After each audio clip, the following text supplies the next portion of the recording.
Oke, selamat siang adik-adik semua. Hari ini kita akan lanjut materi pelajaran kita tentang osmosis. Nah, jika minggu yang lalu Bapak sudah kirimkan video apa itu pengertian difusi dan osmosis, dan kita setelah belajar osmosis pada sel hewan. Nah, sekarang kita akan masuk kepada bagaimana aplikasi osmosis dalam kehidupan sehari-hari. Jadi contohnya seperti di Bapak tulis, kita akan belajar osmosis pada ikan air, baik air tawar maupun air laut. Nah, sekarang perhatikan yang pertama, yaitu ikan air tawar. Nah, kalau dia ikan air tawar, itu berarti dia hidup di air tawar. Maka kalau dia air tawar, itu berarti tekanan osmosisnya sangat rendah. Maka boleh kita simpulkan, hewan-hewan yang hidup di air tawar itu bersifat hipertonis. Dengan kata lain, tekanan osmosis di dalam sel-sel hewan itu lebih tinggi dibanding tekanan osmosis daripada air tawar. Paham? Maka boleh kita simpulkan air tawar itu bersifat hipotonis. Begitu ya. Berarti ikannya bersifat hipertonis. Nah, apa yang terjadi? Nah, ingat, osmosis adalah perpindahan air dari hipotonis ke hipertonis. Itu berarti air akan masuk ke tubuh ikan. Ya, saya buat panahnya begini. Air akan masuk ke tubuh ikan secara osmosis. Ya, dari segala penjuru saya buat di sini air. Begitu. Nah, otomatis kalau air terus masuk ke tubuh ikan, itu bisa masalah. Ya, bisa-bisa nanti tubuh ikan itu bengkak, akhirnya pecah. Oleh karena itu, si ikan harus beradaptasi. Nah, bagaimanakah cara adaptasi ikan biar dia tidak bermasalah? Perhatikan ke gambar. Jadi karena air masuk, berarti dia kelebihan air. Oleh karena itu, dia harus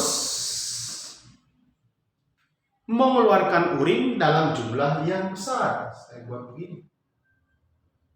Ya. Jadi walaupun banyak masuk, kan banyak keluar. Itu yang pertama. Yang kedua, maka si ikan juga tidak perlu banyak minum. Maka kita sebut minumnya sedikit.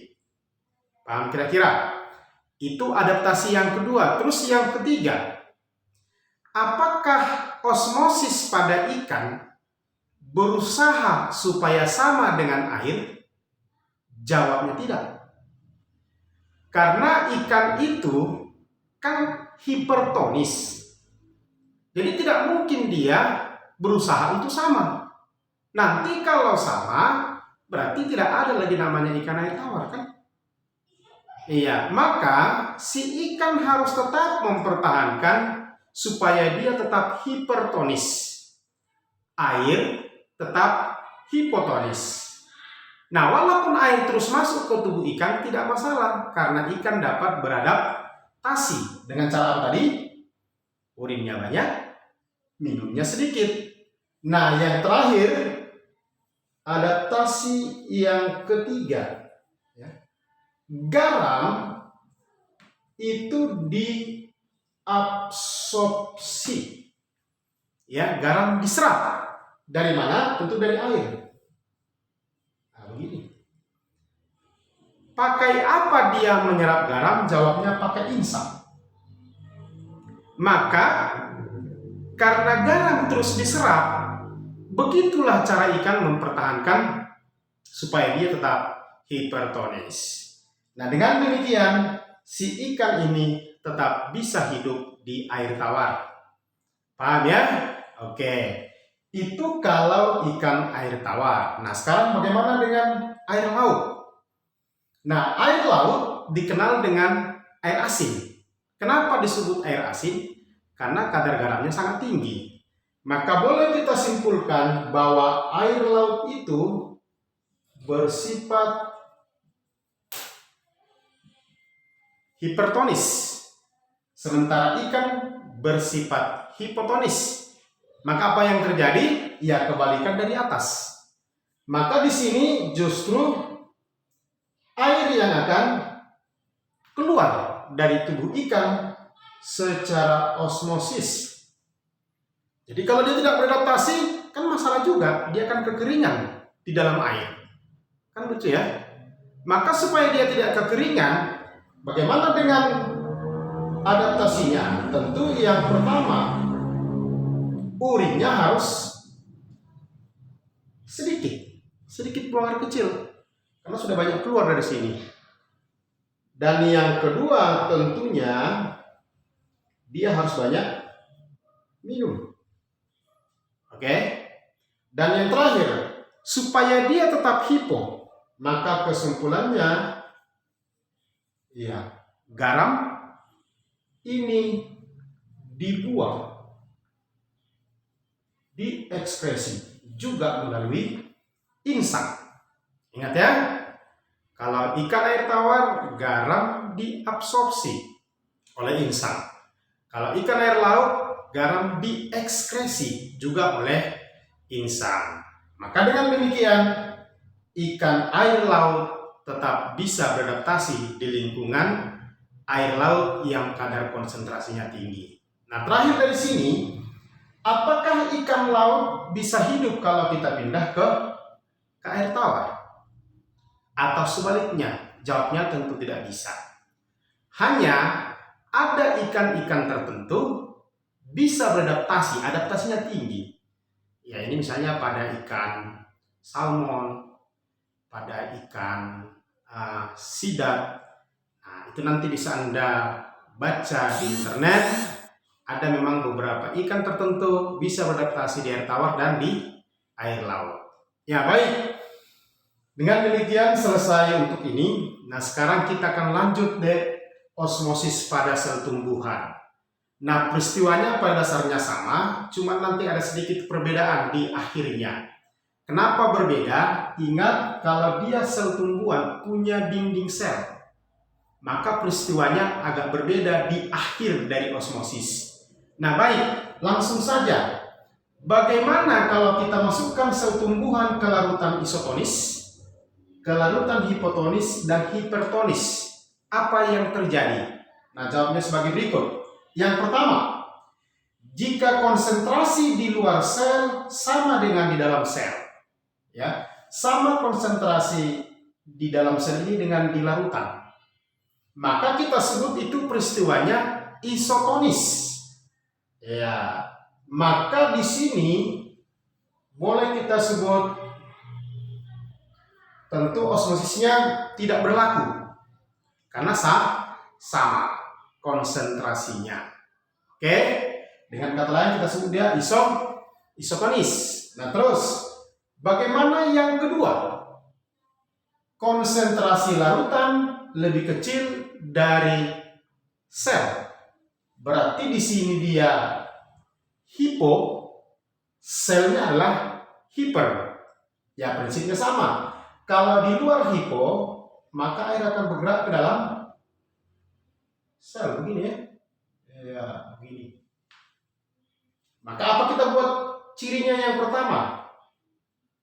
Ya, air masuk ke dalam sel. Oke. Nah, masuknya air ke dalam sel itu akan menurunkan konsentrasi. Ingat ya, air itu kan mengencer kan. Akibatnya kita simpulkan tekanan osmosis sel akan turun. Paham?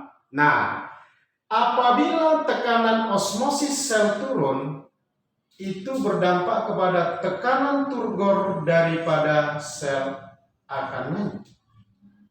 Nah, apa itu tekanan turgor? Itu nanti kita bahas. Cuman prinsipnya, jika tekanan osmosis sel tumbuhan turun, tekanan turgornya akan naik. Sementara jika tekanan osmosis sel naik, turgornya akan turun. Karena ini otomatis ya, berbanding terbalik. Itu diingat dulu. Nah, kita lanjut. Tentunya dengan masuknya air, ini menyebabkan berat sel bertambah. Nah, jika terus terjadi osmosis, maka dampak berikutnya sel akan mengembang terbatas.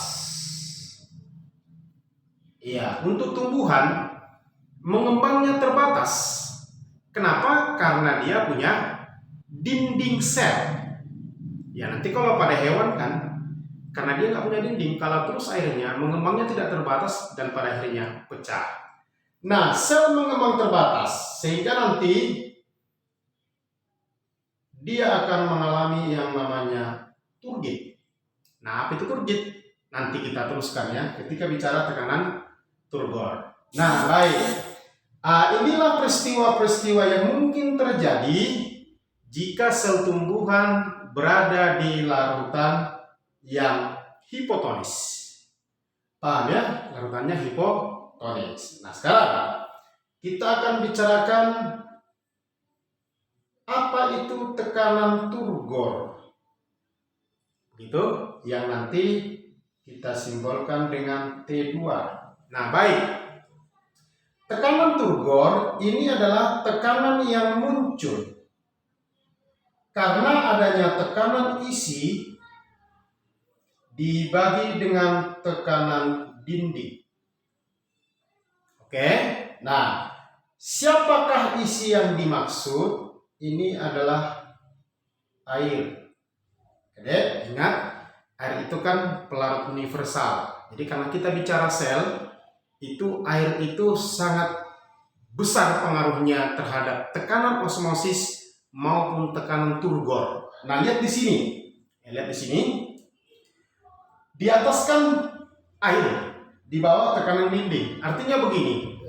Kalau banyak air yang masuk ke dalam sel tumbuhan, otomatis kan dia akan memberi tekanan kepada dinding. Dan dinding juga memberikan perlawanan. Dampaknya muncullah tekanan turgor. Nah, apa hubungannya dengan tekanan osmosis? Nah, lihat ke sini. Jika misalnya air tinggi, ya kan? Maka kan tekanan turgor akan naik. Ya, ini kan air masuk dalam sel, berarti airnya meningkat. Maka turgornya akan naik. Otomatis tekanan osmosis akan turun. Kenapa? Karena kan masuknya air menurunkan konsentrasi. Ya enggak? Akibatnya tekanan osmosis turun. Nah, sebaliknya, jika kadar airnya menurun atau berkurang, maka tekanan turgor akan menurun. Betul ya?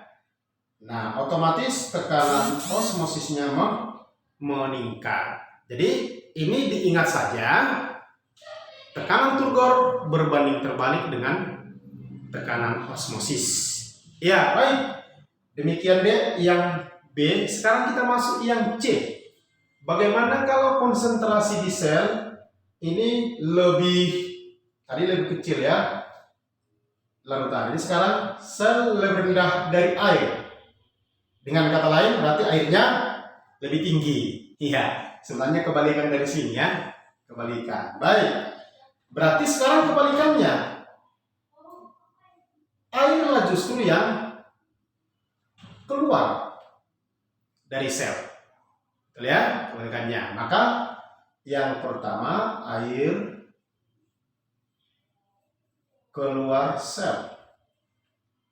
Oke, kita lanjut. Lihat di sini.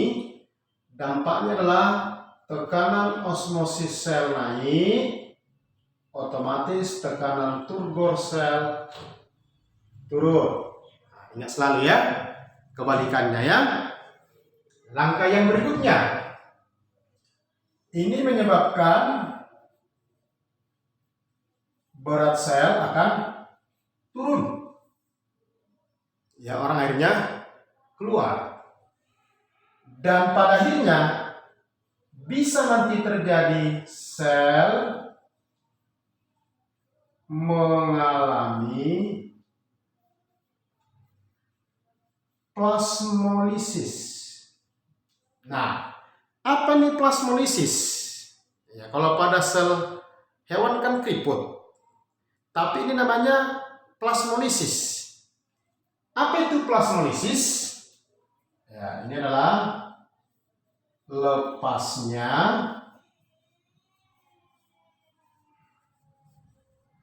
membran dari dinding sel, ya, lepasnya membran dari dinding sel. Paham kira-kira deh? Ya, baik. Jadi dengan demikian selesailah ya proses osmosis pada sel tumbuhan yang pada dasarnya mirip dengan hewan. Yang membedakannya adalah ya di hasil akhirnya dia berbeda. Oke, baik, kita akan lanjut materi kita di minggu depan. Nah, ini harus kalian pelajari karena biasanya materi-materi tentang osmosis dia sering ya ditanyakan pada soal-soal tes masuk perguruan tinggi. Oke, selamat siang adik-adik semua. Horas.